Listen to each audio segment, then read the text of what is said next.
নবীজি সাল্লাল্লাহু আলাইহি সাল্লামের প্রতি দরুদ প্রেরণ করার আমল এরকম আমল, আপনি যদি সারা দিনে শুধুমাত্র নবীজির প্রতি দরুদ প্রেরণ করার আমলটাই জিকির হিসাবে সবচেয়ে বেশি করেন, দোয়া হিসাবে যদি এটাই আপনি সারাদিন করতে থাকেন, তো আপনার জন্য যথেষ্ট হবে, আল্লাহর কাছে আর কিছু না চাইলেও চলবে। দরুদ মানে হলো নবীজির জন্য দোয়া করা। ভাই, আল্লাহ তার হাবিবকে রহম করবেন, আপনার আমার দোয়ার দিকে আল্লাহর তাকানোর কোনো ঠেকা আছে? নবীজিকে আমাদের দোয়ার কোনো মুখাপেক্ষী? কিন্তু আমরা তার জন্য দোয়া করলে ওই চান্সে আল্লাহ তাআলা আমাদের প্রতি অনুগ্রহ করবেন। একবার না, আপনি নবীজির প্রতি একবার রহমতের দোয়া করবেন, একবার দরুদ পাঠ করবেন, মান সাল্লা আলাইহি মাররাতান সাল্লাল্লাহু আলাইহি আশারা। নবীজি সাল্লাল্লাহু আলাইহি সাল্লাম বলেছেন, একবার আমার জন্য তোমরা দোয়া করলে, আমার প্রতি দরুদ পাঠ করলে, আল্লাহ তাআলা তোমাদের জীবনে 10 বার 10 জায়গায় 10 টাইমস তোমাদের উপর আল্লাহ তাআলা অনুগ্রহ করবেন।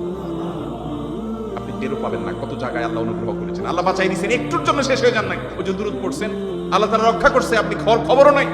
আল্লাহ তাআলা আপনার প্রতি বিশাল একটা দান করছে, আপনি লক্ষ্য করেন নাই। ওই যে দরুদ পড়ছেন একবার, 10 ডায়ার রহমত হবে। এভাবে যত দরুদ পড়বে সে তত রহমত এবং অনুগ্রহ পাবে। বেশি করে পাঠ করবো তো ইনশাআল্লাহ। সবচেয়ে শ্রেষ্ঠ দরুদ, সবচেয়ে উত্তম দরুদ হলো দরুদ ইব্রাহিম, যেটা নামাজে পড়েন। আর সবচেয়ে সংক্ষিপ্ত দরুদ হলো সাল্লাল্লাহু আলাইহি ওয়াসাল্লাম।